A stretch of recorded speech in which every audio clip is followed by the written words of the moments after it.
viewers and my dear students, I Dr. Megha Chaudhary welcome you all in my surgery online class, and we will continue the last lecture. In last lecture we studied about the water and electrolyte balance, regulation of water and electrolytes in our body. So we studied कि जब हमारी body के अंदर जब water जो है वो access में हो जाता है तो डायूरेटिक इफेक्ट होता है, जो एक्सेस में वाटर है वो निकल जाता है, एलिमिनेट हो जाता है बाय द किडनी। एंड अगर हमारी बॉडी में डिहाइड्रेशन हो रहा है, वाटर कम हो रहा है, तो वाटर को रीअब्सॉर्ब करने के लिए हार्मोन्स, जो फर्स्ट हार्मोन था aldosterone that was secreted by adrenal gland type of corticosteroid, and second was ADH anti diuretic hormone.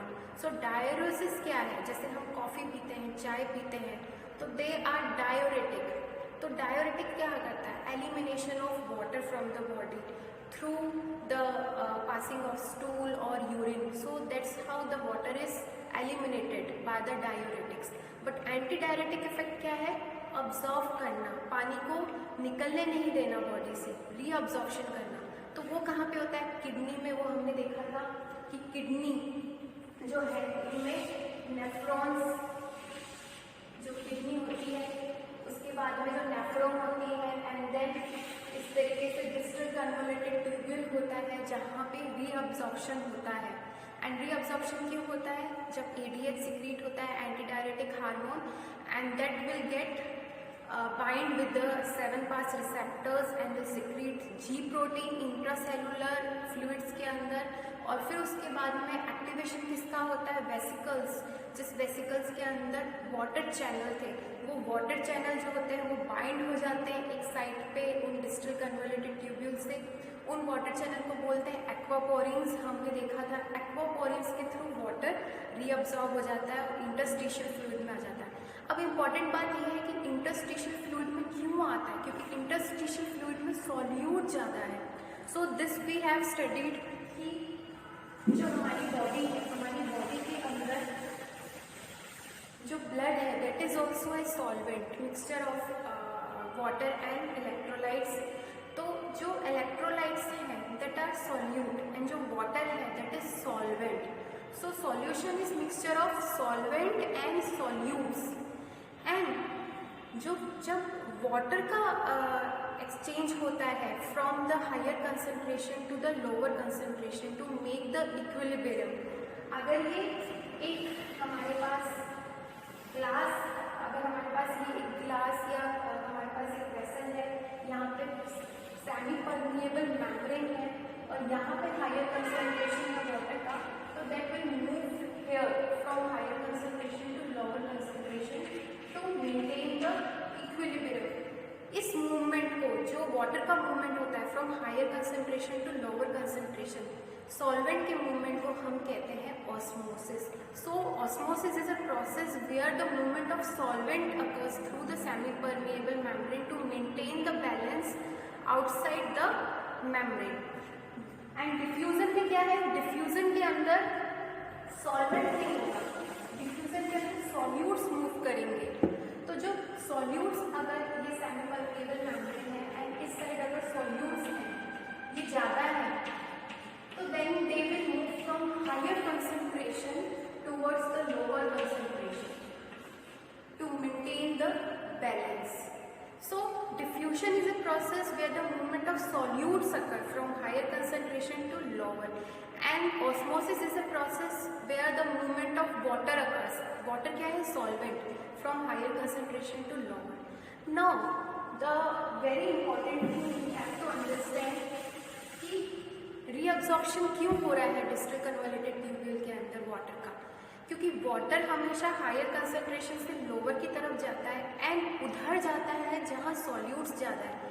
तो अगर एक कंसंट्रेशन में सॉल्यूट्स ज़्यादा हैं और वाटर कम है, तो वाटर जब सेमी परमिएबल मेम्ब्रेन के थ्रू जाएगा तो उधर जाएगा जहाँ पे सॉल्यूट्स ज़्यादा हैं। सॉल्यूट्स जहाँ पे ज़्यादा होते हैं उसको बोलते हैं high osmolytic potential that decides the osmolality. तो हर ब्लड वेसल्स है या टिश्यू है या कोई सेल है जहाँ पे सॉल्यूट्स का कंसंट्रेशन ज़्यादा है उस तरफ वाटर मूव करेगा। Now we have understood the process diffusion and osmosis. Then we have to understand the isotonic solution, hypertonic solution and hypo. Let's start. Now hypertonic solution क्या है? जिसके अंदर कंसंट्रेशन ज्यादा है। हाइपरटोनिक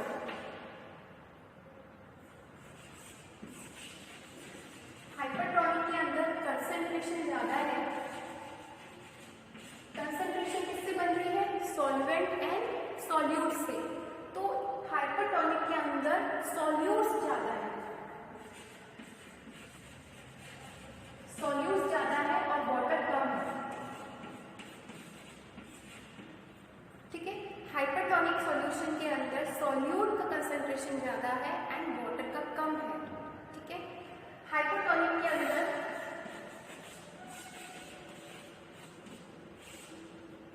सॉल्यूट का concentration कम है and water का concentration ज्यादा है। हाइपरटोनिक सॉल्यूशन के अंदर सॉल्यूट्स का कंसंट्रेशन ज़्यादा है एंड वाटर का कम है। हाइपो के अंदर सॉल्यूट का कंसंट्रेशन कम है एंड वाटर का ज़्यादा है। तो हाइपरटोनिक सॉल्यूशन के अंदर सॉल्यूट ज़्यादा है तो हाई ऑस्मोलरिटी है, क्योंकि जहाँ पे सॉल्यूट्स ज़्यादा है वहाँ पे ज़्यादा ऑस्मोलरिटी पोटेंशियल है, वहाँ उस तरफ वाटर ज़्यादा मूव करेगा। आइसोटोनिक सॉल्यूशन के अंदर सेम कंसंट्रेशन है वाटर एंड, जो सेम कंसंट्रेशन मीन्स जो फिक्स क्राइटेरिया होता है कंसंट्रेशन का कि इतना सॉल्यूट होना चाहिए, इतना सॉल्वेंट होना चाहिए। तो आइसोटोनिक के अंदर एक प्रॉपर मेजरमेंट है, एक प्रॉपर बैलेंस है कि इतना ही सॉल्वेंट है, इतना ही सॉल्यूट है, ना सॉल्यूट ज़्यादा है ना कम है, जितना होना चाहिए उतना होना चाहिए। सो आइसोटोनिक एक आइडियल, एक परफेक्ट मेजरमेंट है सॉल्वेंट एंड सॉल्यूट का। बट हाइपरटोनिक के अंदर सॉल्यूट ज़्यादा है, हाइपरटोनिक के अंदर सॉल्यूट कम है और वाटर ज़्यादा है। तो अब जब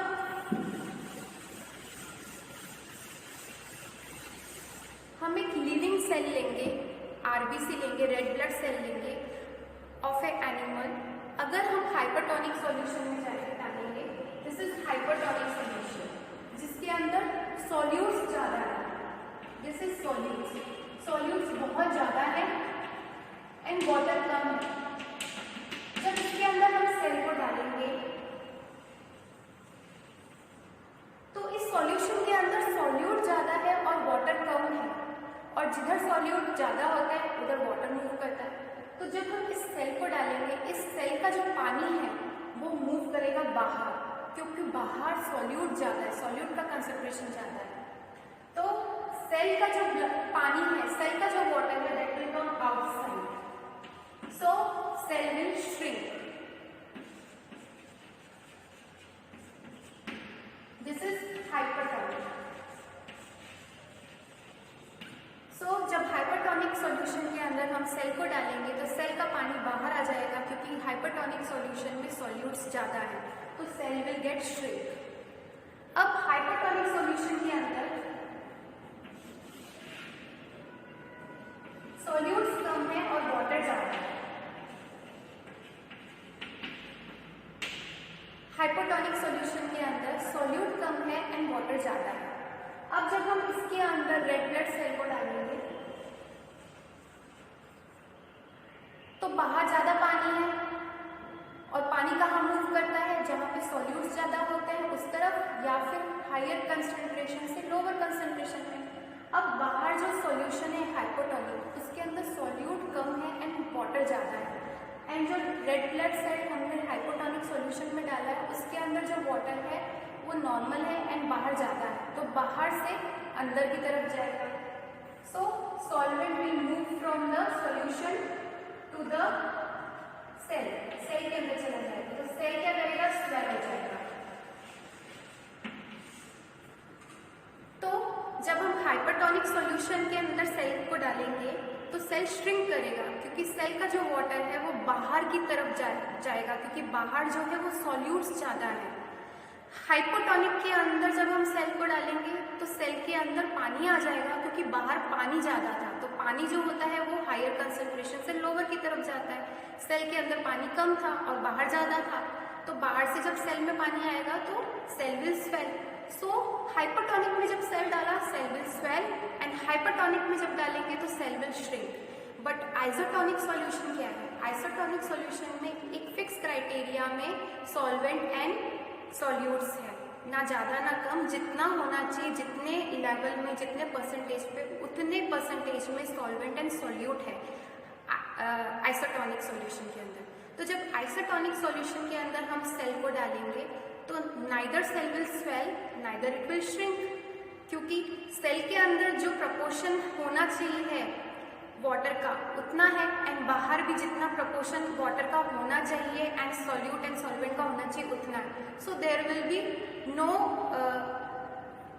going of water from inside और आउटसाइड, एंड सो जो सेल है आरबीसी है that will not swell neither it will shrink. Now let's understand the pathology inside our body. जब डायरिया हो रहा है या फिर वॉमिटिंग हो रही है, इन सच केसेस हमारी बॉडी में से जो वाटर बाहर एलिमिनेट हो रहा है उसके साथ में सोडियम भी एलिमिनेट हो रहा है, बिकॉज डायरिया वॉमिटिंग के अंदर हमारे सॉल्ट्स भी निकल रहे हैं, इलेक्ट्रोलाइट्स भी निकल रहे हैं, तो सॉल्यूट्स भी निकल रहे हैं एंड सॉल्वेंट भी निकल रहा है, वाटर भी निकल रहा है, तो हमारी बॉडी से दोनों ही चीज़ें निकल रही है बाहर। तो ऐसी कंडीशन में जब पेशेंट को डायरिया एंड वॉमिटिंग हो रही है एंड दोनों ही चीज़ें निकल रही है, तो हमें क्या देना है? आइसोटोनिक सॉल्यूशन, क्योंकि आइसोटोनिक सॉल्यूशन में क्या है? सॉल्यूट भी एंड सॉल्वेंट भी।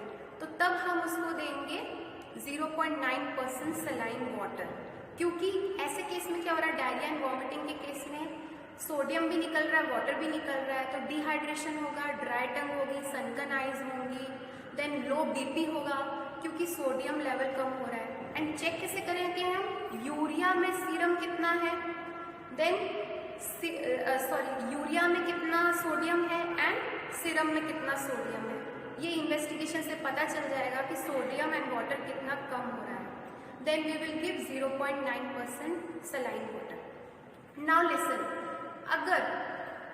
अगर बॉडी से सिर्फ वाटर ही लॉस हो रहा है, सोडियम रिटेन रह रहा है एंड वाटर ही लॉस हो रहा है, तो क्या होगा? हाइपरनेट्रेमिया, क्योंकि बॉडी के अंदर सॉल्ट तो अंदर ही है, वो बाहर नहीं जा रहा, तो सॉल्ट जब अंदर है तो हाइपरनेट्रेमिया होगा। तो क्या होगा?